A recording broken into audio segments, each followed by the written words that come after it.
And we're back here once again with another episode of the MSK show. And this is going to be episode 426. So I hope you guys had a great day and I hope you guys have a great rest of your week that is ahead of you. And in this episode of the MSK show, I am going to be having a conversation with Will Holland. And this is going to be his first appearance on the show. So nice to meet you, man. How are you doing? It's an honor to be on. It's a pleasure. I'm doing great and ready to rock and talk with you and just geek out with you. Yeah. If you guys don't know, I actually went on this like Facebook group where you could just like ask people to be on your show, and this is the one where I met God damn it, Joseph Gray. He's been on the show recently for a one-on-one and on the panel show, and it's crazy. You ask people to be on your show, you get responses saying they want to come on, which is great, because sometimes even outside of the people that I usually have on the show, it's always good to just venture out and meet more people and have these conversations. And I noticed that when I try to reply to more people that were asking, I noticed I couldn't reply. So either I got banned out of the group or they simply just removed the post. I think I got banned out of the group, which is for like no reason because literally people in the group, the people that run it, the admins are like, yeah, ask someone to be on your show, give the details of what your show's about, and let people ask if they want to be on. I don't even know what I got banned for. I'm literally doing what someone said. It's absolutely Oh, insane that people are this crazy, you know? Ugh. I just never told you, huh? No, not even close. And since I'm banned, I'll never know the reason anyway. Probably jealous that I had people that wanted to come on the show. It's a lot more easier to get people to come on and talk about a movie or TV or video games and any of that stuff. Like there's podcasts out there on these kind of groups where like, I want to talk about women having affairs. I don't think that's going to be an all-encompassing audience you could potentially, reach. Wouldn't Also, say, yeah, wouldn't say niche, but definitely more niche than pop culture. yeah, yeah. Also, when it comes to like pop culture things, like you could talk about, like I said before, movies, TV shows, video games, anime, comic books, manga, any of that stuff.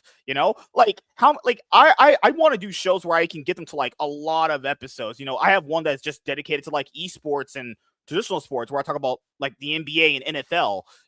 That's going to be a show we can do that every week essentially because there's enough to talk about sports wise there Right. when the NBA or NFL season is going or when the league season is going on or when we have shows here. You can talk about movies or whatever here, but how often can you get a guest on to talk about their affair with their ex-partner? It's like, I don't want to hear that shit. I don't even care. Like there probably is an audience for it. And we talk about girls and guys here too, but it's just like I couldn't do a show like that. That'd bore the shit out of me, honestly. You So don't want the host bored. yeah. So I'll ask you, man. So like we're gonna talk about movies here in a second, but whenever you have another appearance on the show later on down the road, that way this has already gotten done. So next time you come on, we won't have to do this like your origin story. So how was your life growing up, actually? So I grew up in a very small town in Tennessee. I was the kid that was when I first started reading, I was trying to read Superman comic books because my aunt would go to the store back when they had the old thin deal. And so she would get me Superman comics every couple of weeks or so and bring them to the house. And I got to learn the word indestructible from Sesame Street because Super Grover was running around. He was talking about he was indestructible. Then he got ran over by a bus, and then he got right back up. And he was like he got hit by a tank and got right back up. And he was worse for wear, but he was still surviving.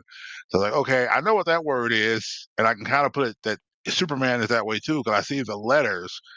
But now, what else is going on? Like, how can I read this whole thing so I can see what's going on? I love the pictures, but I wasn't really getting the words as a younger person. So I started off reading comic books as my main reading source. And then years went by, I started drawing, felt really into art, loved art and everything, and just been working really hard on that continually. So growing up in Tennessee, I was too black for the folks that didn't look like me. And then I was something else for the folks that look like me because they were like, "You're into that white people stuff. You're into that reading and art and all that They're all crazy stuff. they Well, all we just don't do sound that." Yeah, they all just start sounding like Uncle Ruckus. Even Yeah. I'll tell you what, that boy right there, he ain't right in the head. He's trying to do all this white people stuff. I tell you what, you want to pick up a pencil and draw. You're not Michelangelo. oh God, man. So when you throw Superman, were you reading like because you know how it's like Action Comics and then it's just like Superman? Which series did you end up I want to say this was like late 70s, early 80s. So this would have been before John Byrne like the era Adventures of Superman. Superman? That's probably what that series Yeah, it was. was that Oh, kind of okay. stuff. It was the stuff where it was like all it seemed like all the books my aunt would find would be ones where it would be like multiple adventures. It wouldn't be like just like one big overarching Right, story in a right, right. book that would continue each month. She Okay. tried to pick stuff up to where it was very colorful and you know, gave me multiple pictures to look at of different people. So like sometimes it'd be Superman, he'd be running around with Batman and Robin, or Also sometimes like he'd be World's running around Finest, with stuff like Aquaman. that, right? Right. Yeah, He'd be running yeah. around with all sorts of different people. And so really by the time I got older, when I got my first job at 18, I started collecting comics of my own. And then Mhm. over time, I was like, I love picking this stuff up, but eventually I want to start making my own stuff. And it took me till I was in my late 30s to sit down and start actually drawing stuff. And so I've put out several comic book inspired kid books that are on Amazon and things like that. And I even got to put out, I'm not going to say it's officially a comic book yet because it's still very much a book, but Mhm. it's comic book stories with the Pencil Ninja Adventures. And my favorite book that I've written so far is obviously Santa's a Spy. And so, just when I was a kid, I always wondered what Santa Claus did the other 360 something days of the year. And I was just like, what if he was a spy? He could get access to people.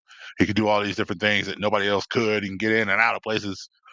And so, but I'm still a big Marvel head. Love watching the movies. Love watching the TV shows. Different things like that. Okay. I do have some manga on the shelves. I would love to actually get through and get all of My Hero and actually sit down and read all of My Hero. But then there's stuff that comes out, like there's the more recent one where the kid is in the pit and trash pit, Yeah, and so it's My Hero, then it's like My Hero Team Missions, then it's My Hero Vigilantes and stuff like that. There's like two, I won't say spin-offs. yeah, Yeah. it's just mine's just my focus is just like the main title book. Okay. And so for that one, then I've also kind of gotten into as I look over at my bookshelf and look up the stuff. It's like, of course, Solo Leveling. I was working a job at one point, started reading Solo Leveling on the internet before it blew up on Webtoons and is now being slowly printed. So I've I been actually picking have that I up. think I have that. Yeah, at Walmart they sell like always like we'll always sell like the Yeah, volume ones or whatever. I bought that. I didn't get a chance to read it yet, but I heard it was actually pretty good. Okay. Solo Leveling. So I know Todd McFarlane said that I could have Michelangelo draw a comic book and I could have my dog write it. I think it was yesterday, and it would sell gangbusters. I'm kind of like, I don't know, Todd, because like I love pretty art like everybody else, but if there's no story there, I'm not gonna stay very long. Right, right. But I can hang pretty art on my wall. Yeah, But the reason yeah. why I collect the comics that I collect is because there's a good story that goes with that art. Mhm. Oh, You and before we know, get to that, because I know you want to talk about that. So I'll set up. So when you were 18, you got your chance to do anything. What do you do? Like, do you have what career path did you end up choosing like later on so when you got older? I say I went to college. I actually went to college for ministerial work and for religious education. And so a lot of the books that I do, because I wouldn't say it's my profession. I'm a guy who works with insurance. I'm in my third week of training. But Oh, so as you're an far insurance as guy. Oh, okay, okay. yeah, I'm an insurance dude. But as far as like the stuff I do on the side job is more like the writing and like I'm putting together a Black History sketchbook where it's going to be Black comic book characters from different walks of life, some indie, some big leagues and things like that, and trying to put it together to get quotes that I feel like inspire me as a man of color, that can go beyond just either printed or the TV screen. Because some of the characters are like Black Lightning, there's characters in the book like Captain America. Well, which quote am I going to go off of that with? Because there's certainly the quote near the end of Falcon and Winter Soldier that I want to get in there somewhere. Right. Where Sam's talking about being a black man in a uniform and how he represents something bigger than himself. And so it's kind of this idea of really coming up with something where people can look at these characters of color and be inspired. Okay. And are you married? Do you have any kids or anything like No, that? No? Okay. Yeah. You didn't get trapped like that. That's good. So Goodness gracious.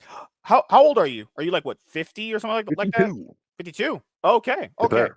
Okay. So now that's out of the way, we're gonna talk about actually I'm gonna cover it on the show here later on this week, but Todd McFarlane did bring up something. I think it was someone asked him a question on one of those, like, it's like those videos where like you're famous and you like get people to ask you a bunch of questions like in a Q&A.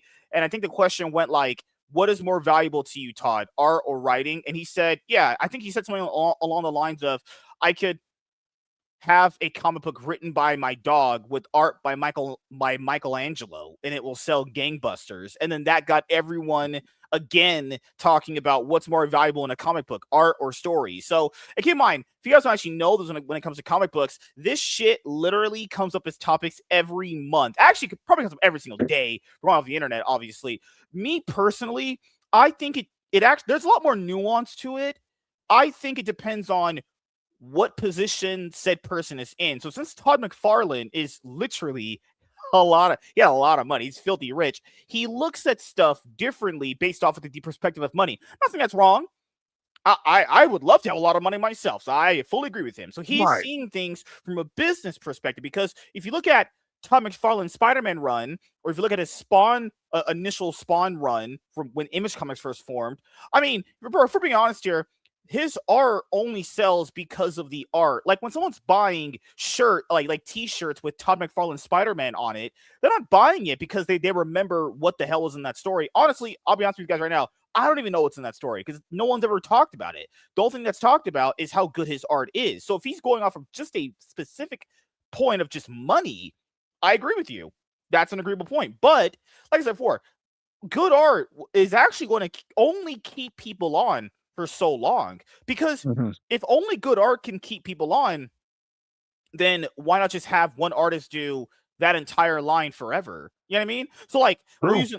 we'll use an example. I forgot the guy who did the art for Chris Claremont's X-Men run, or I'll use someone else. I'll use David Finch and Tom King. You know, a lot of people do Okay. not like the Tom King's Batman run, but they love David Finch's art. Yep. So I will say it really just depends on which lens you're looking at it from. Because if we're going off of the argument that just only art can sell a good comic book, well, technically yes, because it's a visual medium. So I would say it's 60 art, 40 writing, because writing, if the writing is very good and super consistent, that will get people coming. Because what would make someone fall off of a run? I've seen people quit comic book runs. Doesn't matter if the art's good.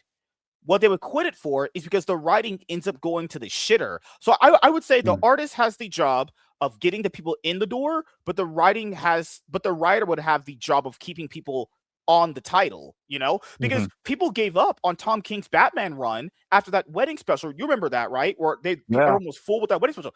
And David Finch's art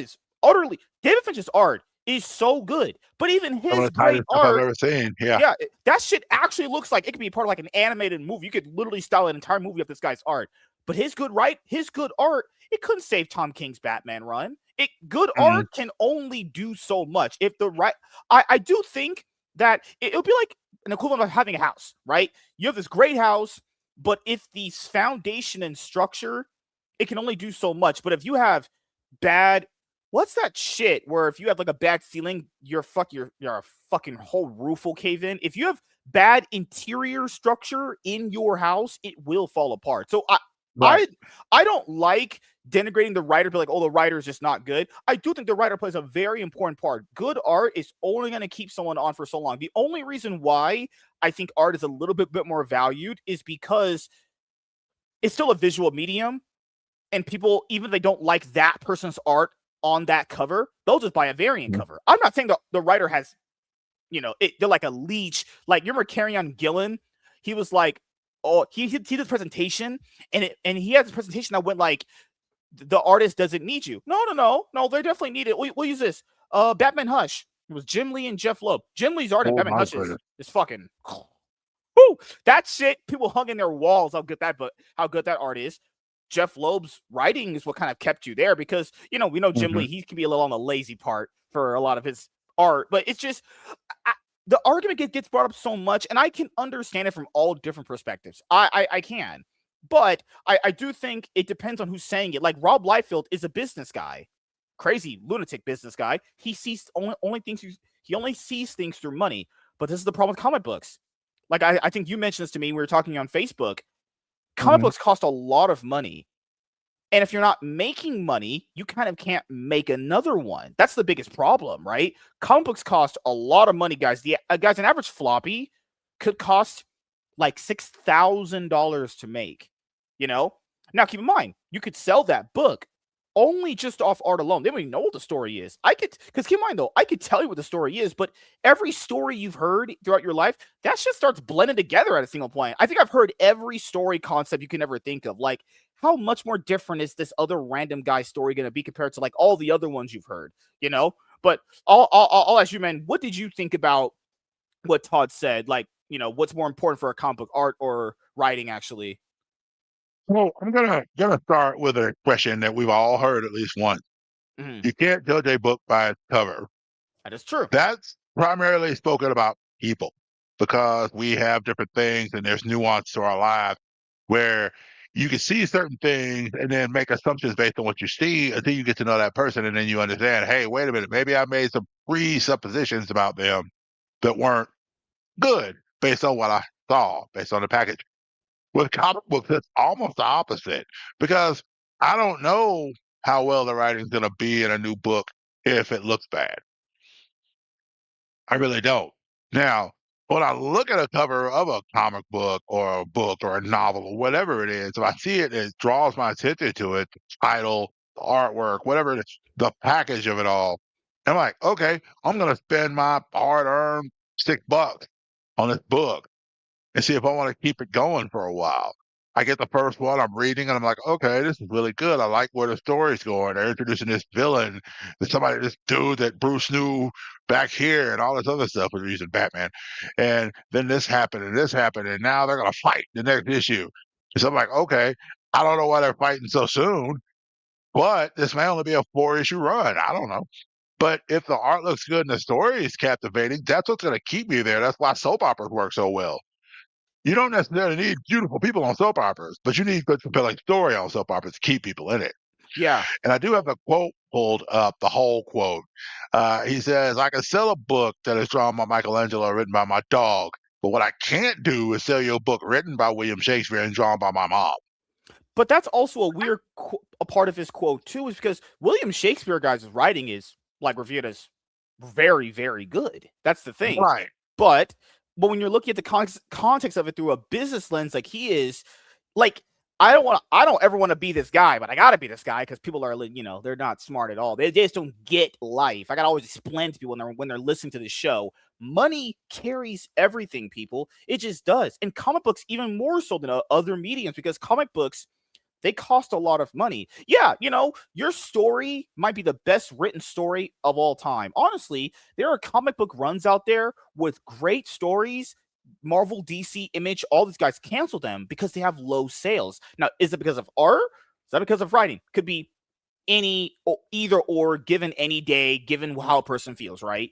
Hmm. But money is a driving factor to a lot of the stuff. And as you know, comic book sales have been going pretty much down outside of what DC's recent Absolute universe. So, and I'm not saying you should sacrifice good writing for just only art. I'm not saying that. But if we're looking at keeping the medium alive and sustainable, whatever the fuck that word even means anymore with all these companies, they always use that word, sustainable. Everything is sustainable, right? These books have to sell. They have to sell. And that's going to be an arbiter of what you can also do afterwards.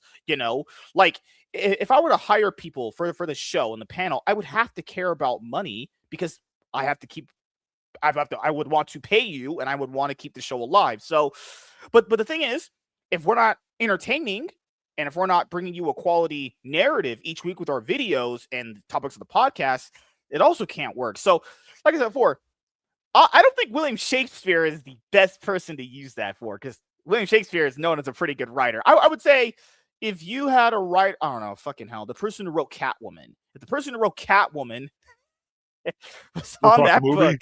yeah, if the person who wrote Catwoman wrote a comic book, I wouldn't buy that even if you actually paid me. I wouldn't even review it. I'd be like, wow, that must look like dog, keep in mind, The only way that book could sell is if the art was good. Because if the Hmm. Catwoman writer wrote that, your brain is automatically going to go, the writer of Catwoman, that's an automatic no. It's not even a question, that's an automatic no. But that's part of the comic book industry. It's become just like a variant cover scheme at this point. And you're right, it should be based off of like the best stories being told. I do believe you can have both, but the comic book industry right now is based off is outside of like the absolute universe. Outside of that specifically, it's just a variant cover scheme.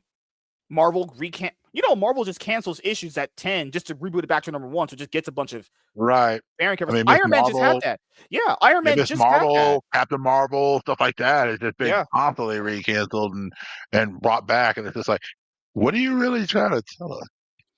Right? Like Iron Man, the new Iron Man 1 just came out from Joshua Williamson last week. Should had like what? 4 or 5 different covers, probably gonna have like 3 or 4 different first printings and everything, but like is there a story there that's going to keep this character alive? Because Iron Man, notoriously, Right. has been known as a character to not have very long sustaining runs based off of Right. writing, not art. They usually put good. It's the and I don't want to be this kind of guy. I don't want to say an artist is disposable. You can find pretty good, competent artists out there easily. They're out there. Like literally, guys. We know this because based off of the history of both companies, they've managed to find some really, really good artists and some really, really bad ones. And they're always going to have a lot of people that are going to want to work with them because it's Marvel and DC. So you're going to have to pick the litter of who you want to work with because you're the girl that everyone wants at the party. You're the girl that everyone wants at the dance, right? Like people would say that Jack Kirby is their favorite artist, best artist ever, or writer, or whatever. Jesus Christ. Yes, yeah, Jack Kirby, best artist, right? And people would have told you back in the day, no one's better than Jack Kirby. Absolutely no one's better than Jim Lee. Now people are saying Dan Mora is the best artist of all time. So I truly believe that finding a good artist, I'm not saying this to any artist, I don't mean this disrespectfully, there is someone better than you, or you could find someone competently good enough to make what you want. Writing's not. Mhm. You actually can't get someone to write something good, because if that were the case, then, well, why do we have such badly written stories constantly coming out? That's a good point. Now, and I think about this too. Daniel Warren Johnson, real good example to me of this kind of conversation, because I remember the first book that I ever had. The lady that owns the comic book store, that's my favorite comic book store out of Houston, Texas. Mm-hmm. She will send me my stuff, and my pull list and everything. And she told me, she goes, "I'm going to send you this book, and I'm not even going to charge you for the first issue. But if you like it, put it on your pull list for the rest of it." I went through, and Murder Falcon was the book. I went through the whole thing, got the whole series, and then picked the trade up and gave the series away. And I still have the trade just because of how powerful the story was on Murder Falcon. Now, yes, the art was beautiful. Daniel Warren Johnson is the new Ed McGuinness to me. And the idea is everybody's big, everybody's beefy. Even the small people are kind of beefy. Mm-hmm. you know. But the thing is, George Daniel Warren Johnson recently did The Moon Follows Us, or it jumps from the Transformers to do The Moon Follows Us, which is a book he was writing, but he wanted to do the artwork on it as well. So he was like, "Well, I'm gonna leave Transformers." Mm-hmm. But yes, Transformers to a nostalgia baby, you can sit there and be like, "Oh, Transformers, that's an easy sell." But you Yeah. better write it well, because again, what kept me glued to my TV screen? It was a continuing battle between the Autobots and the Decepticons. It was Yeah, about Daniel the Warren Johnson's Autobots. Yeah, Yeah. Yeah, Daniel Warren Johnson's Transformers run's another good example of that, because people actually forget this. He initially, if I remember, was doing the art on it by himself along with writing it. Then they yeah, hired Mike Spencer later on to help him with it, and it was Daniel Warren Johnson's writing and I would say and art initially that got people on board. So you could right. I don't always agree that it's just either or, but I will slightly favor art in some cases. I think you can have a good combination of both. And I would say this: Daniel Warren Johnson's art on the Transformers series, people would probably say it's a little cartoony. Well, guys, they're robots fighting each other. It probably should be cartoony. Just I don't know what else you want, Like, Yeah, isn't Micronauts pretty cartoony? There's a comic books, guys. There's supposed to be an element of cartoonish to them. I think there always could be a layer of both, actually. And Transformers, Daniel Warren Johnson's run was really, really good. I read the first 2 trades. I got to read the last 2, but man, yep. the first volume, just It is brutal, but it also makes you realize how brutal war can be because these robots are ultimately at war yeah. against each other. It's like another Daniel Warren Johnson book, Dual Power Bomb. You know, I'm a big wrestling nut. Been a wrestling nut almost all my life because I've been a comic book nut. Hmm. But to see a story where a girl is trying to find a way to bring her mother back to life through a wrestling match, and I'm like, and then she's teamed up with this dude that she doesn't realize, and I'm not gonna spoil that thing, but it's just you got to read it if you haven't. There's a lot of crazy stuff going on, and I'm like, but you can tell Daniel Warren Johnson has a love and respect for wrestling because you can see him putting people in the moves, and they're locking the move sets down as they're going through, and they're doing the pump handle slams and the suplexes and the diving bombs and everything that he does, and it's again, yeah, you can bring me to the dance, but if the story ain't there, I don't know how long I'm gonna stay to watch it. Did you read his? Because I know he did Jurassic League too. Did you end up reading that? I didn't get a chance to read Jurassic League, but I want it because I play a game called Hero Clicks as well, Okay. and I have one of the Jurassic League figures. It's the Wonder Woman. I want the whole Hmm. group. They come out about that size, and they have their own little dials and stuff, and it's a crazy game. Anyway, yeah. So I want to read the whole thing. I just want to see because I want to see his take on dinosaurs. Yeah. Okay. Because the thing with Daniel Warren Johnson is that people need to understand when that Transformers book came out, the perception was so low after what IDW did. So the expectations are literally to the floor. Honestly, it's like that meme of like my expectations were low, but holy fuck, that's like the meme that everyone had going in. Yeah. And that first issue, I remember I was like, you know what, I give it a chance. You know what, fuck it. Damn, I remember it selling out. I still to this day, it doesn't have like what its 13th, 14th printing It, for issue one. they've done a lot of the closest thing we were going to see is there. I think in June we're getting reprints of the first 14 issues of the Absolute line. I think that's Mhm. the closest book. Other than that one, it's been Right, right. reprinted more. Hmm. And looking at it now, I mean, hey, I'll love to finish reading out of Transformers run. I bought the trades. I read and reviewed the first two on my comic book channel. I really liked them on like man. I don't know between Transformers Volume One, Robots in the Skies, or Jeremy Adams' Green Lantern run, the first Volume One, or his Ultimate Spider-Man Volume One by Jonathan Hickman. Those three right there, geez, man. Jeremy Adams' Green Lantern run did back into action where it's like the first six issues. Yeah, Oh, that was so good. Holy fuck, that was great. And then Ultimate Spider-Man by Jonathan Hickman, Married with Children Volume One. That was like, it's like, how am I gonna pick between these three? So if someone said pick between those three, I can't. I'm that's not fair. not choosing the moments in Ultimate Spider-Man, the first six issues where he had that moment with the little girl. She was scared he was Spider-Man, and then the ending of the book where Mary Jane's writing on him, not sexually, guys, but where she's like, "You're Spider-Man." Oh my god! In the Green Lantern run where they're having all these moments with Flash and everything. No, I mean I don't subscribe to this knowledge that all books are bad. I think a lot of people got to stop pushing that. It just doesn't make any sense logically because as someone who, as people probably know, buys a lot of books, let's just say that, and I have books that I haven't opened over here. I have books in my living room that I haven't opened, a lot of them. Like I think buying lots, understatement. that's the telltale sign of being a collector is that they're books you've never read. I have books I have omnibuses that I haven't opened. Good lord, like it's impossible to read everything, guys. Go and look up on League of Comics Geeks the solicitations every week. Marvel, DC, Image, all of them, and manga. It's impossible. It is literally physically impossible for anyone to buy everything and or read it. What I think people do is they buy like the big titles like Batman, Superman, X-Men, Spider-Man. Then they judge the entirety of the line based off that, which is, I think, not a good thing. Because just because Spider-Man isn't good doesn't mean that Fantastic Four is not good or Thor is not good. No, it could mean that there are bad books, but it doesn't mean that everything is bad, you know?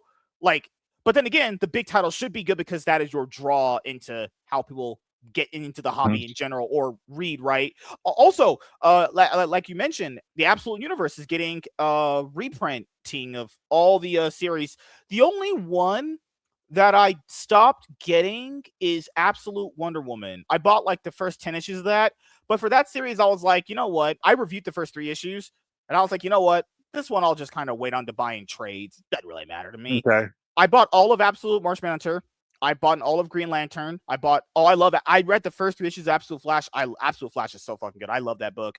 Absolute Superman, I read issue 1. I thought it was I read just issue 1. So if it got better, I don't know. But issue 1 was whoo, man, that was bad. I don't know what dude wrote some of the most there's this dialogue in the book when they're talking about dancing in rain. I'm like, what?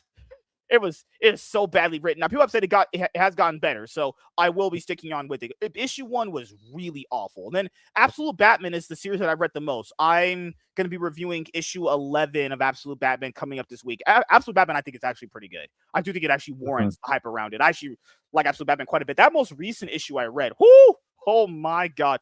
Actually, in Absolute Batman, fuck Alfred. I'm not going to spoil the story for anybody here. Fuck Alfred. That Alfred is a fucking piece of shit. Good lord. Established that in book 1 that he wasn't necessarily there for anyone's betterment but his own. Yeah, you Definitely sure not learned the that. Yeah, he's you definitely sure. not the current he's definitely not the Alfred that we lost. Yeah, like what's even worse is what you find out because in issue 10 before Bruce or in episode, issue 9 before Bruce goes into like that Arkham place to get Waylon, he's like, I should have told him all this stuff. I hate this Alfred. It's not like I hate him as a bad character. I just will never respect this Alfred for what he did to Bruce. It's just after that last issue I just read, nah, you fuck this guy. I would never be friends with someone who's like that. Hey, I kind of know everything that was going to happen to you and your friends, and I kind of know what he was going to do to you, but I don't tell you. What? What do you mean you? No, fuck that. I'm good. Yeah. Throw that Alfred in the trash. This guy, Kinda, I can't even spoil it. This guy knew apparently everything was going to happen and then just let him go. Yes, Bruce is probably going to go. He probably is going to still go. But you'd be better equipped to know what's going to happen if someone were to tell you what's going on. Man, fuck that Alfred. Holy shit. I will Fuck say that this guy. though, in my dreams, I wish how they're doing this whole Batman thing where Batman cheated in DCKO, and so he gets stabbed by the Joker and he dies, but he gets jumped into this other reality. And so basically, the hellbound energy or whatever is basically telling him, oh well, you don't want to fight, okay, you're going to cheat, all right, we're going to make you fight all your Robins and Batman outfits. I would have loved to have seen our Alfred return for just one fight between our Alfred and the absolute Alfred, just to see Pennyworth going at each other, and that'd be like a side, like a not even a side story, but like a kind of the back of the book type story where that's the battle that's going between Alfred Pennyworth who died and Alfred Pennyworth of Absolute Universe, and then at the very end, like Bruce maybe sees him for a split second before he goes out. But I think the end result's gonna be Hi, I think Emily. the end result's gonna be that Batman's coming back into the fight because the fight's very uneven right now in DCKO without spoiling too much. I've forgotten one. Yes, you're right. Well, I want to ask you before we go on to Jim Lee's comments about comics and manga too.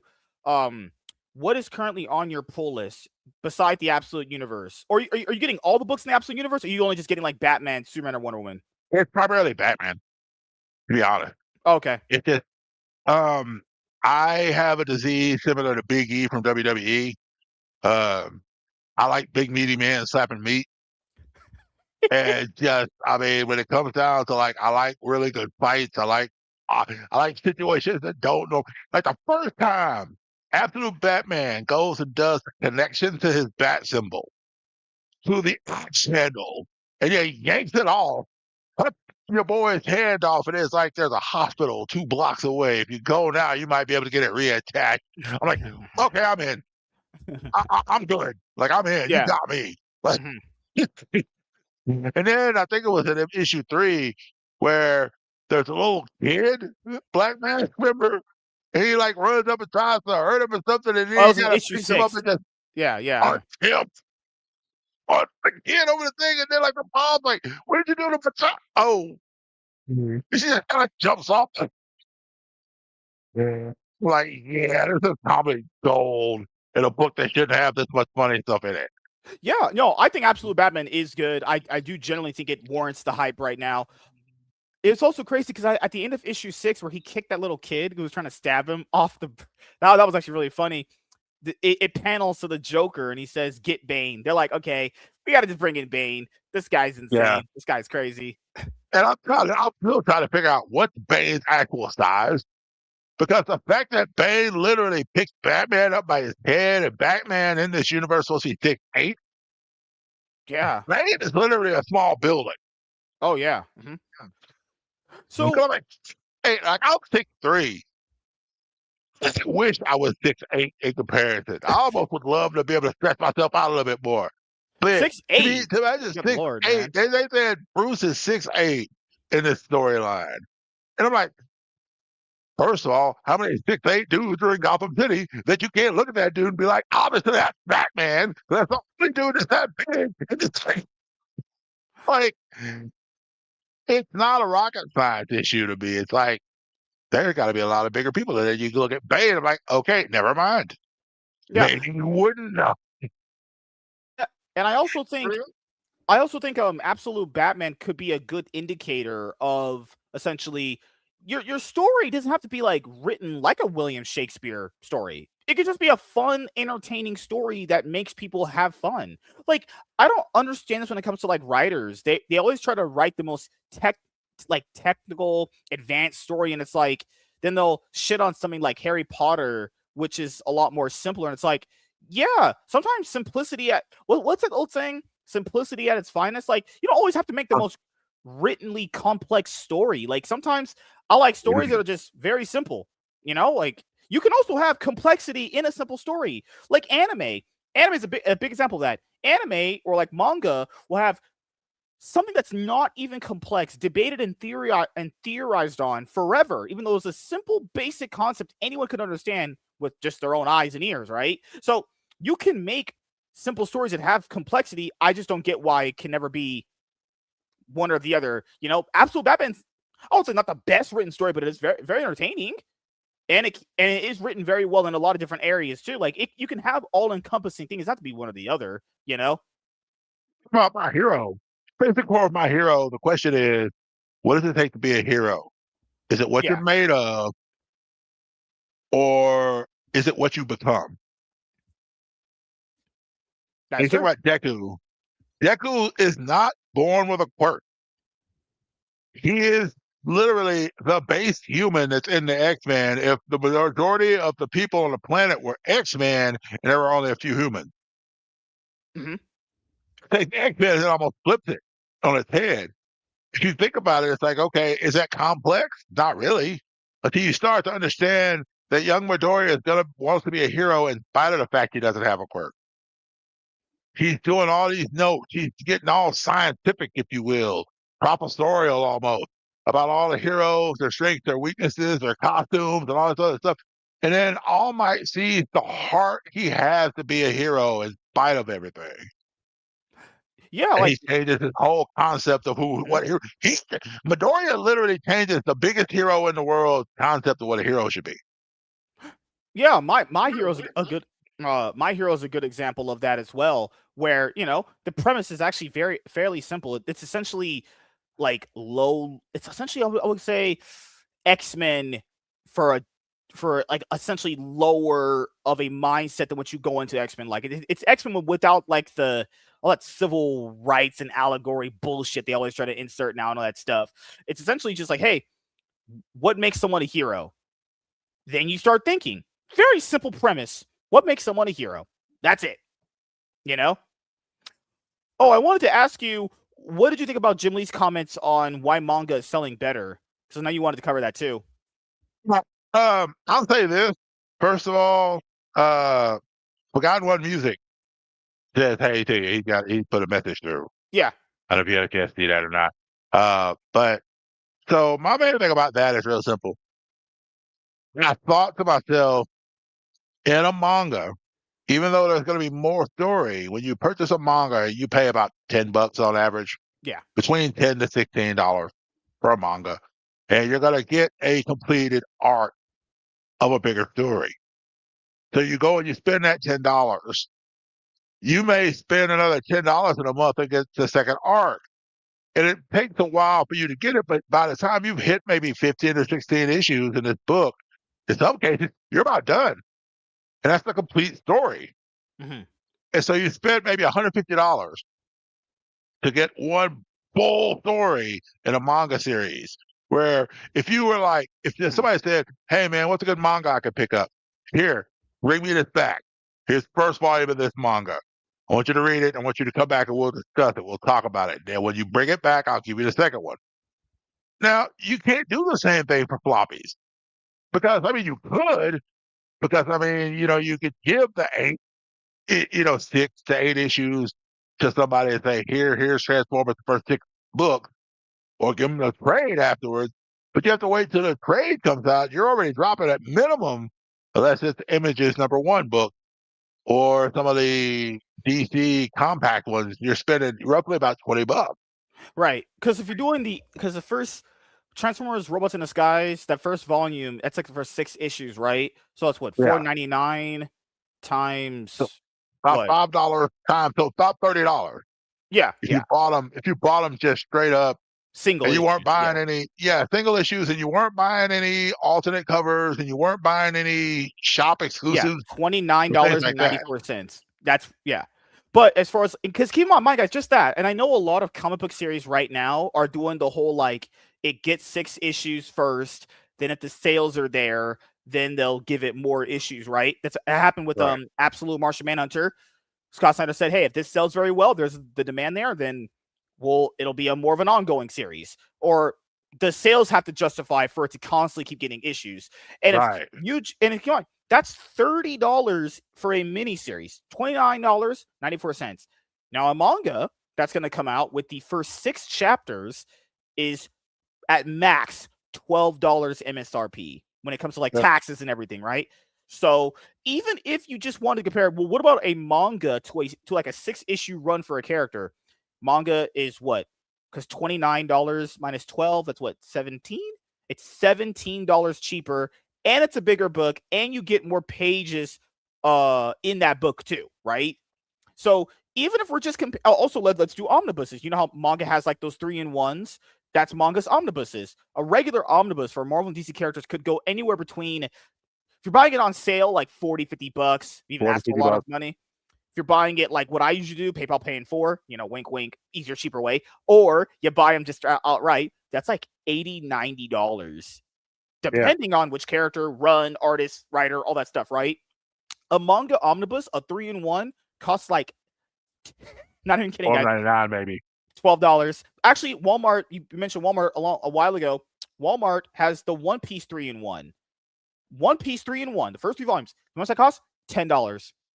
Yeah. So manga's omnibuses and manga's regular serialized storytelling costs nothing more in most individual cases than $12. Yeah. So like you mentioned, it's a price thing.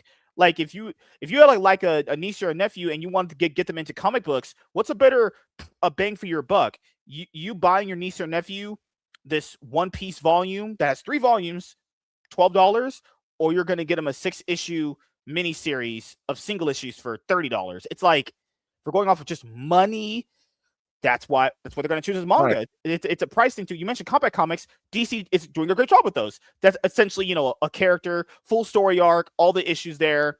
$10. That's a great idea. They should continue doing this idea. But Marvel is Right. like, you know what? We're going to do our Marvel Premiere collections, and they're going to cost more money. What? The point of this is supposed to be a cheap thing. It's supposed to be cheap Right. Marvel. It's not supposed to be like the idea is to allure people to get them to buy So it for cheap. It's not like the I fact just don't that you get could them at go all. back to, what was it, the Silver Age or the Golden Age even, and you could pick up a comic book at a store, at a gas station for 10 cents. Oh yeah, Oh, yeah. crazy, But right? think about the fact that now we fast forward to 226, and we're looking at $6 on average per book. It's okay. Just like case in point, I went to go buy a while back. I went to a comic book store and I went to go get a comic, and just for the alternate art cover was $1 difference. It's like $4.99 for the regular book, Yep. $5.99 for the full art variant. I'm like, this is Magic the Gathering. I'm not trying to catch them all. I'm not a Pokemon hunter. I just need to read the story. Like, I'll just take the regular cover, you know. But it's Because things like that. It's just like, you gotta Aliens think versus like that. Avengers. Because I don't know if you guys have actually read Aliens versus Avengers. It was done by Jonathan Hickman and Assad Ribic, actually. Each individual book, I'm not shitting you guys, was $7.99. Yeah. There are some series that are like they're charging $10 for one shots. One shots are $10. Annuals could be like $5.99, $6.99, stuff like that.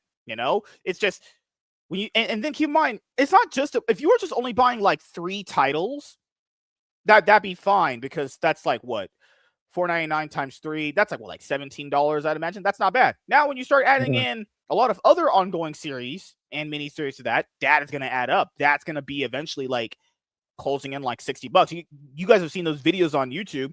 Person tries to get their pull list under like a certain amount of money, 70, 60, $50, because it's actually really hard to do if you're ordering this stuff online. My pull list usually comes out to like around $82 every 2 weeks. I buy it every 2 weeks to let it accumulate. $82 every 2 weeks. I'm buying on this stuff, and it's hard to drop certain titles too because most of the titles that I'm buying, I'm reading and reviewing for you guys. So it's not like there's much wiggle room to drop most of this stuff. This is something I actively want to read too. So, fucking hell, it's crazy out here, dude. Think about something like too. For example, you mentioned about how trades work. You think about the trade for like I'm looking at Amazon right now for Godzilla versus the Marvel Universe. Okay, released in September last year. The original list price is $19.99 for that trade. You know what else is traded out of that same world at the same time? Godzilla destroys the Marvel Universe. It's like, wait a minute, how many Godzilla series did we get? Oh, there was a lot, Because dude. this one comes out in March of this year, and I'm like, we got all these different series, and what they did was they traded them up in such a way to where they multiple trades. Oh well, Godzilla versus the Marvel Universe. Godzilla destroys the Marvel Universe. What's next? Godzilla resurrects the Marvel Universe? Like, I mean, it just goes it happens on. with Predator too. It was Predator versus insert whoever, and now it's Predator kills the Marvel Universe. I don't know what's gonna happen after that. Predator resurrects the Marvel Universe. Right. Yeah. Well, they had the one where like they made Craven like an honorary hunter, and then like Craven is going after people for a while, and they're showing up with him. So Craven legit has a street gang now. Yeah, it was Godzilla. Man, it was Godzilla destroys the Marvel Universe. Godzilla insert versus Thor, Fantastic Four, Spider-Man. Right. What the fuck, man? Yeah, we had like Ultraman, X Avengers. They've been I a saw lot that more. trade too, by the way. Ultraman X the Marvel Universe. They're trying to why get don't we all just the get the audience Ultimate fight? It'd be like Ultraman versus Godzilla. Yeah. TMNT is going to be having TMNT versus Godzilla coming up very soon, I think. Yeah. Yeah, another one that Disney is doing, and I think they're going to do it with the Fantastic Four as well. It's like IDW is bringing the Gargoyles, and they're crossing over with Darkwing Duck in the land of IDW, but then in the land of Marvel Universe, they're crossing over with the Fantastic Four. And I'm like, I guess it's New York, and I understand the Gargoyles being there, but they don't interact with more than just the Fantastic Four. It's not a Gargoyles. That's how too. Because Fantastic Four recently, I think it was last week, it was Fantastic Four meets Planet of the Apes, something like that. There's going to be this like little mini series of Fantastic Four crossing over with the Planet of the Apes, like the original Planet of the Apes that I watched. My god, with Cornelius and all those fucking shit. I understand it. That one makes a lot more sense. Yeah. And then Ben Grimm's just like, I'm Ben Grimm from Yancey Street. And you start thinking like, wait a minute, how will this work though? Fantastic. There's nothing super powered about the Planet of the Apes universe. There's a regular, normal, we'll say normal, but like Mr. Fantastic. Yeah, Mr. Fantastic could just beat all of you guys. It's not he by himself. That would be like you just use the Thing and he would beat all these motherfuckers by himself. Like the Thing, So I don't know what possible synergy is between the Planet of the Apes and the Fantastic Four. Also, recently they have Captain America versus Alien. I know that has been a new miniseries. That makes sense. Captain America versus Xenomorphs makes sense. You could make that concept work, but I'll ask you this. When it comes to the DCU with James Gunn leading it now, because there's been Creature Commandos, there's been Superman, Peacemaker Season 2, we're going to get Supergirl coming up very soon. We'll start at Creature Commandos. Did you watch Creature Commandos? Watch Creature Commandos. Did you end up liking it? Uh, I enjoyed it overall, and I'll be honest, I hate the show at the same time because they had me thinking that GI Robot was going to end up showing up during Peacemaker season 2.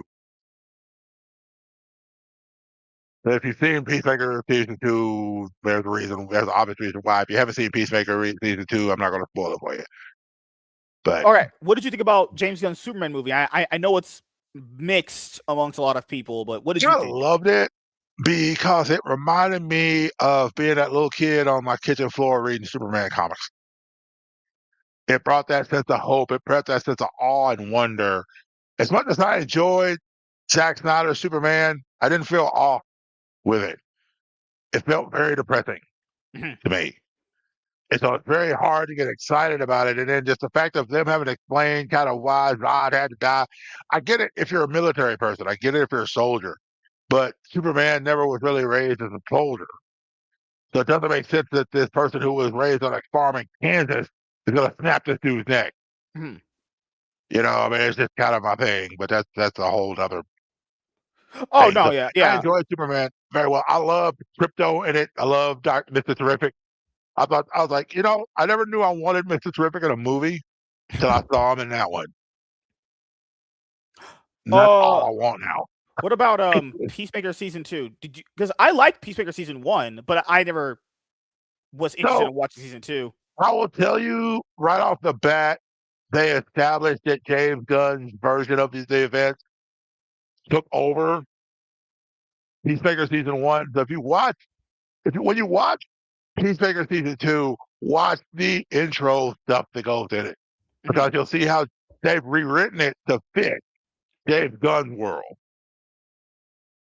It's weird because I remember him So saying like that universe is essentially non-canon, but he took Peacemaker out of it. It's like, okay, I guess. before the movie came, right before the show came out, right before the show season 2, he said the only thing that's not canon in my world is the very end where you saw Superman, Batman, Aquaman, the Flash.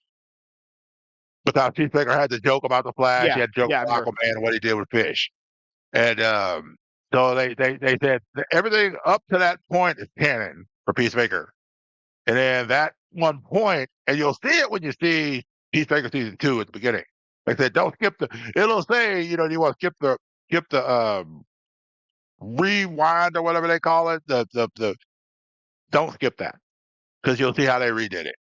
And but anyway, so yeah, I really enjoyed Peacemaker season 2. The ending was kind of odd, especially considering that we've still not heard if there's going to be a season 3 or not.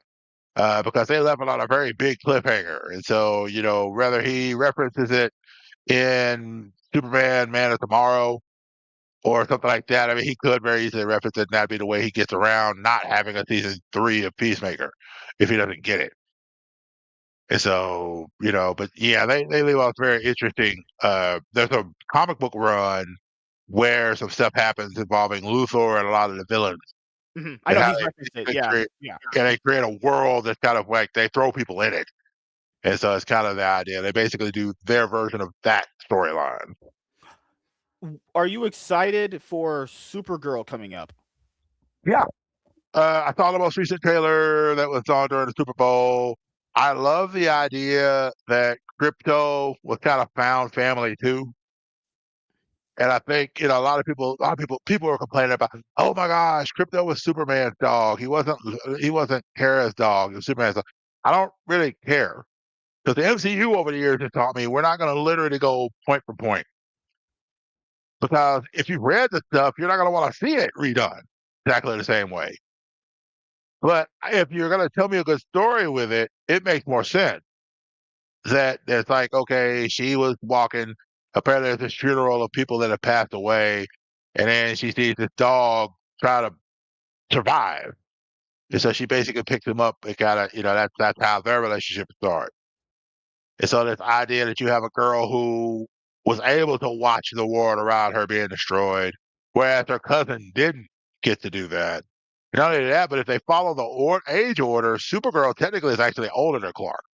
Oh yeah. And so if they follow that logic, it's like, okay, so I show up on Earth By the time I show up on Earth, my cousin's already here. He's grown up. He's grown older than me, and now he's the most loved beacon of hope on the Earth. Yeah. And so when I see kind of this idea of my cousin sees the best in people, I see the truth. I feel like there's gonna be a lot of betrayal. There's gonna be a lot of like heartbreak in this movie, in spite of the fact that you're dealing with Supergirl, who kind of has to find her own way. You know, she's wearing the suit. So at some point, somehow or another, she wants to kind of be like Cal, but she knows emotionally she's not at a place to be like Cal yet. What about because yeah, Lanterns is coming out after that. Are you excited for Lanterns Lanterns? will come out after that. I'm definitely excited for that. Definitely want to see how live action Hal Jordan and John Stewart are going to be, and then also to see Guy Gardner come back and probably be more irreverent in that show than any other show because he's going to be the one that everybody knows because he was out there. He was out in the movie eyes. He was out there first. He was out there before Hal or John. Yeah. So Because after that it's Clayface, and I know they just changed the release date of Clayface to October instead of it being in like September, and it's like, why was it scheduled for September anyway? It should have always been a movie scheduled for October anyway. You know? it feels like it should have been. Would it be more like a horror slant to it? I don't understand why October wasn't your dream date to begin. Right. I kind Right. of feel like the same way with like the Michael documentary. You know, it's like Michael should have been out in February. Like I don't understand the reason why Michael's coming out in like June. I feel like Michael would have been a great Black History movie to Yeah. have out in February. I think they're trying to capitalize on summer box office because they know the summertime is the only time where movies can make any sort of Yeah. money potentially. And I agree. I thought the Michael biopic was going to come on in February. It would make perfect sense why it would come on in February. You know, Yep. but unless they think like February is such a dead month for movies, it would just be a detriment to release it then. But they're going to be putting out Scream. Scream 7's coming out the end of February Which, anyway. which Scream would have been another good movie to have in October. That's true. Again, it's not like I don't need just horror movies in my October slot, but if the movie fits the time, why not?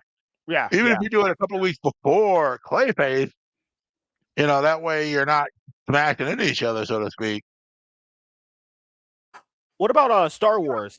How are you feeling about Mandalorian and Grogu coming up? You excited for that? Right. I'm a fan of the Mando stuff, man. I'm excited to see what they do with Grogu, how they develop that character. The words you're going to hear me say a lot, especially on things I love, is character. Because if you're telling me a good story and I'm seeing a lot of good character growth, I mean, yeah, Grogu's cute, but what is Grogu doing? You know, what things are they doing? Where are they leading me to? Where are they taking me?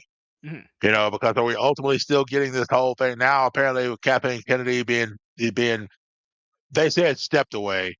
Uh, so if she's stepping away and Dave Filoni is going to take over the whole shebang, are we going to get that Thrawn movie that everybody's been talking about, where we finally get Mando and Grogu and Ahsoka and everybody trying to um, take down Thrawn? You know, we're finally going to get that big storyline told to us in a way that's going to be like, oh my gosh, they're finally truly bringing back the alternate layer stuff that for a while when they first got to Star Wars, they're like, oh no, none of that expanded universe stuff is canon. We're not messing with that. And over time, it's like, well, we got to bring in something because we ain't got anybody creating anything original. So then they brought in Thrawn and they brought in all these other people. So Have you liked what Disney has done with Star Wars? I'm pretty sure most people haven't. I know I haven't really cared for a lot of things they've done. I'll say this: um, Rogue One was really good. I really enjoyed Rogue One. I tolerated Solo mainly because I knew that was going to be one of those we were never going to get another one. It was, and I didn't understand what you like. Star Wars to me always plays as a thing that sets up something else. It's like most of the MCU movies. And so when you have something that tries to set up something with like a Darth Maul appearance, but then it's like, okay, but so what's the point? Mhm. What's the point? What's the payoff for that? I wasn't as big of a fan as like the Ray series. I just it wasn't my favorite thing. Um, it was stuff with really good potential. It just didn't have characters I was interested in. really. I mean, Mhm. the characters I was still interested in was Leia, Luke, and Han. And they got rid of Han in the first movie. And then over time, eventually they got rid of Leia. Of course, Leia, of course, That actor passed away. Carrie So Fisher passed away. yeah, And then they got rid of Luke. And I'm like, what are like, okay, C-3PO and R2-D2 are still here. That's cool. But I mean, there's none of the old guard left. yeah, Yeah. And I'm supposed to pick this new guard up and feel like it's good. It's like they didn't. It's like, oh, you got Finn, but they would never pull the trigger on whether or not he's going to be a Jedi or not. yeah, yeah. For me, it was basically they tried to make a bootleg version of the original trilogy because all of them you could argue with the Disney sequel trilogy is like the original trilogy except way worse. Like A New Hope is episode 7, which is worse. Last Jedi, I don't know what the attempt was there at being Empire Strikes Back because that was sure not an attempt. That was garbage. Then Rise of Skywalker. Well, I don't know what the fuck that movie was because that has one of the dumbest lines in opening of a movie ever, and somehow Palpatine returned. Might be single-handedly the dumbest way to open a movie, and just somehow, some way he came back. All right. Once I saw that, I was like, "What's gonna be a movie ever made?" You know. Use the So Force to suspend your disbelief long enough to understand that Palpatine's back after all yeah, these years. that was in the first 5 seconds, guys. I already gave up in the first 5 seconds. If I give up when you're moving the first 5 seconds, Like, not gosh. a younger clone of Palpatine who could actually be formidable. No, the actual Palpatine is the third. Yeah, and then people said the Acolyte was bad. I gave up on Star Wars shows after Obi-Wan. I watched Boba Fett. That was terrible. Obi-Wan I watched. I was like, oh, I'm done. I'm done. Time for me to retire. Just comic books for Star Wars for me. Give me some Darth Vader comic books from Star Wars, which are usually always pretty solid from what I I like usually check around and Obi-Wan, see. but I think part of that was more of trying to figure out where they were going in the story with him because this idea that he was kind of hiding out and he wasn't really sure what the mission was, and the Jedi were being hunted, so he couldn't reveal himself. There's more of that subterfuge and things like that, and then kind of like Obi-Wan and Darth Vader Part Two, Electric Boogaloo, and then they had to fight again, and it's kind of this idea he's dealing with his guilt from having to let his brother Anakin die, and I'm like sitting there going like, and of course they do the line, they wrap it all up in a nice little bow with him saying, "You didn't kill me, Mhm. I killed me." Basically, Darth Vader killed me or whatever. And so when he tells Luke that, now all of a sudden it's like, so he really technically wasn't lying because they literally just gave you the they give you the 30 plus year what do they call it? Well, they retcon. There we go. They gave you the retcon excuse. Well, since he told me he killed him and I didn't, then I'm just gonna tell people that I didn't kill it. I wasn't there. So It's outside crazy. of Marvel, and the last few things I'll ask you, the MCU.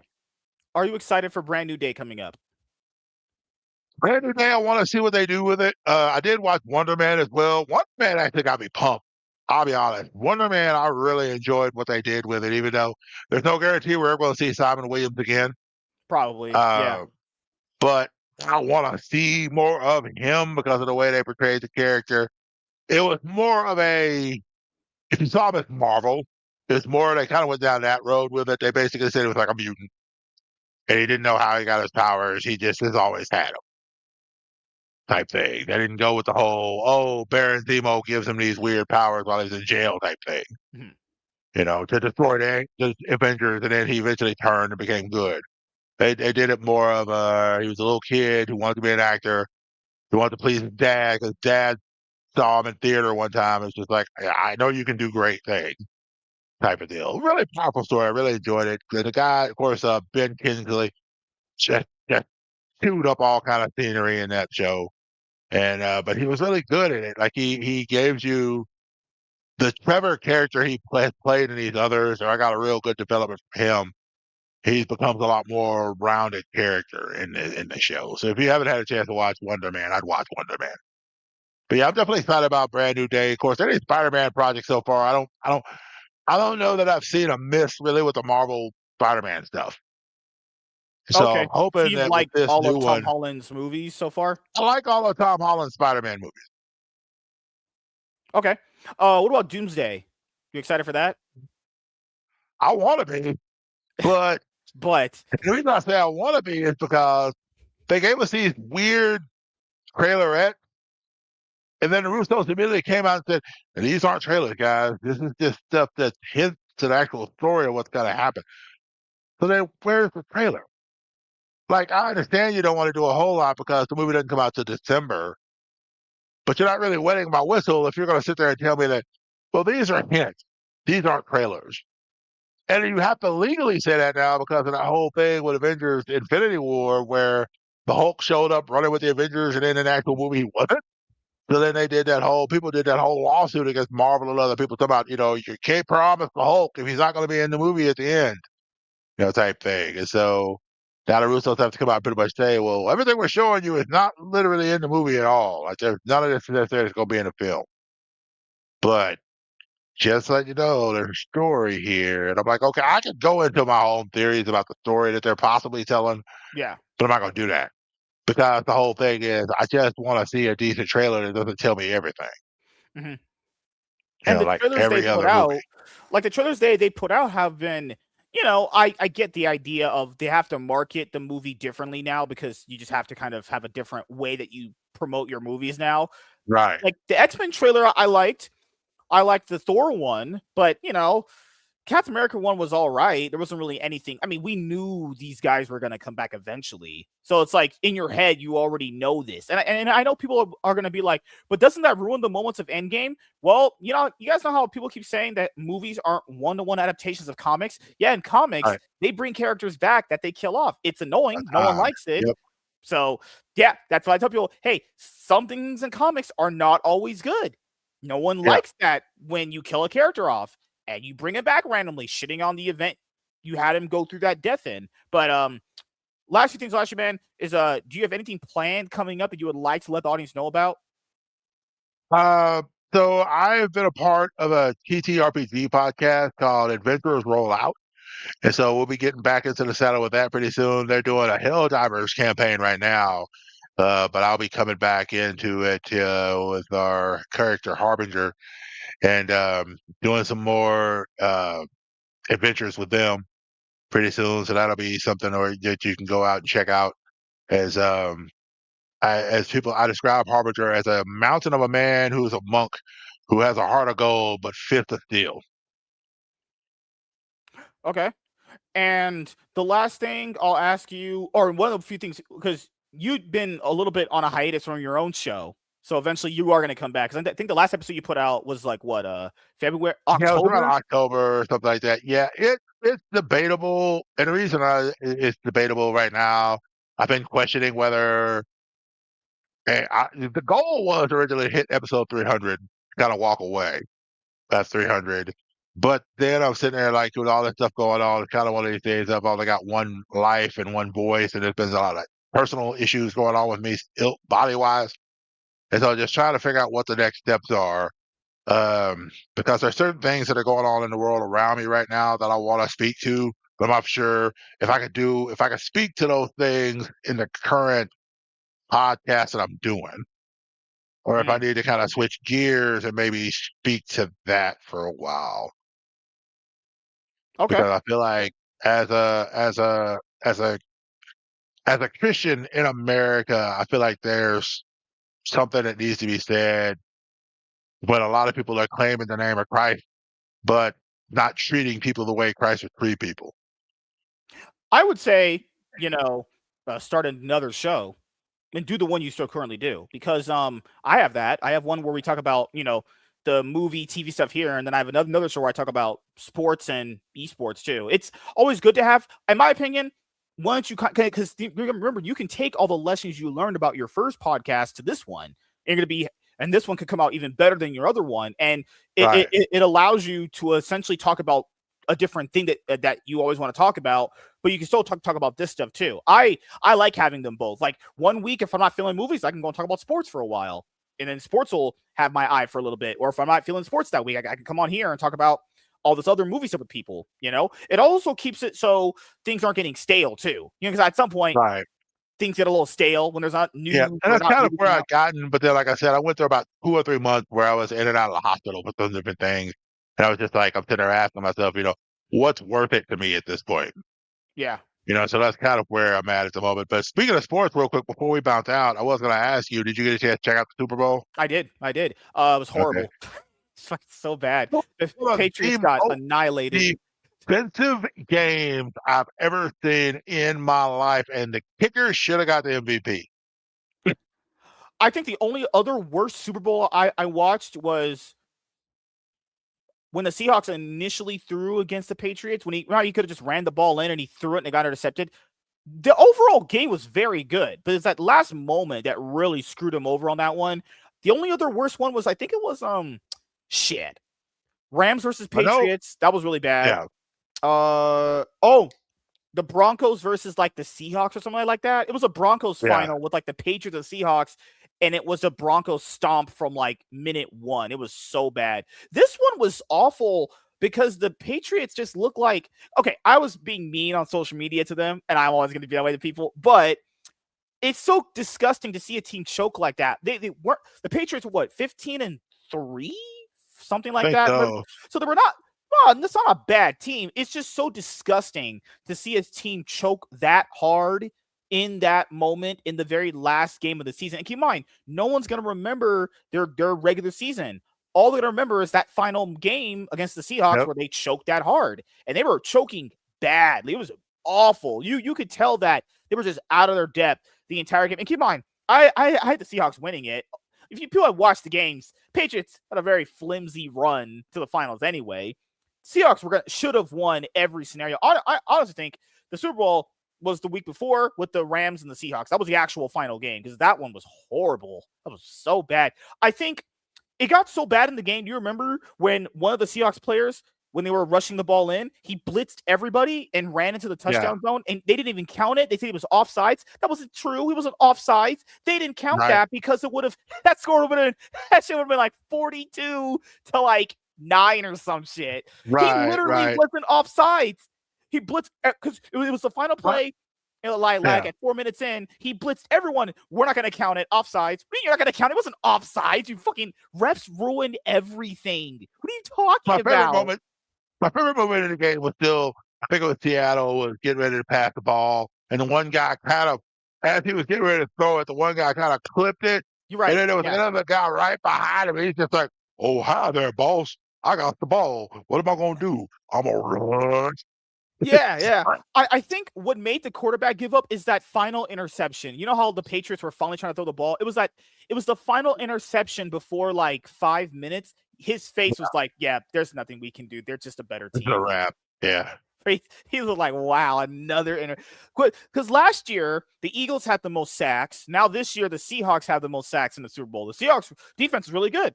Their defense on the Seahawks was great. And like it was I just it was so expected that they would win after like minute one. It was just Yeah. field goals up until like quarter three. It was after the halftime show they actually started playing somewhat a good game. But this year for sure was a letdown compared to last year. And even last year was a stomp too. Last year, Eagles just kind of beat the shit out of them in the final Yeah. round too. It was pretty crazy. Who was the team you root So, for? yeah. Or you don't watch Brett football? wasn't rooting for I don't typically watch football during the years. I love watching a good football game no matter where it is because Oh, okay. I haven't kept up with people so long. Like the last time I kept up with football, Joe Montana was quarterback for the 49ers.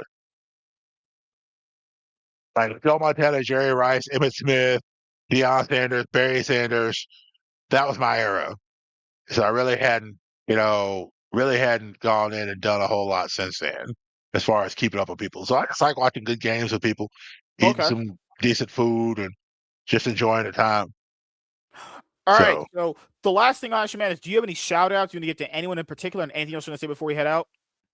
I will do what I always do when I shout out. I will shout out my co-host Jingles and Smiler Roscoe from Conversations About Dot Dot Dot. We'll always do that. And then just thank you so much for having me on. I hope for the opportunity to come back on at a later time and do this again with you. Yeah, yeah, anytime. Probably after probably Brave New World or in End Game. Good lord, probably after like Sir, Brand New Doomsday. Day and Yeah, like Yeah, probably like yeah, after Brand New Day and Supergirl, probably after then, probably a good yeah. time. Oh yeah, I don't see I'll emails be. for some reason. What the heck? These guys are from Twitch. Don't pinch these guys. Chaz is the other black guy I do the sports show with. These guys are Ah, crazy. gotcha. But Cool, yeah, cool, cool, man. cool. Hopefully you continue doing your show. Hopefully things get better, man. I know things can be a little rough. Don't worry, they're rough for me too. So you just gotta take it one Yeah, day at a time. That's what I always do. that's part of it. Yep, So you ain't just want wrong there. just want to say thank you guys for checking out this episode of the MSK show. And we will see you guys in the next.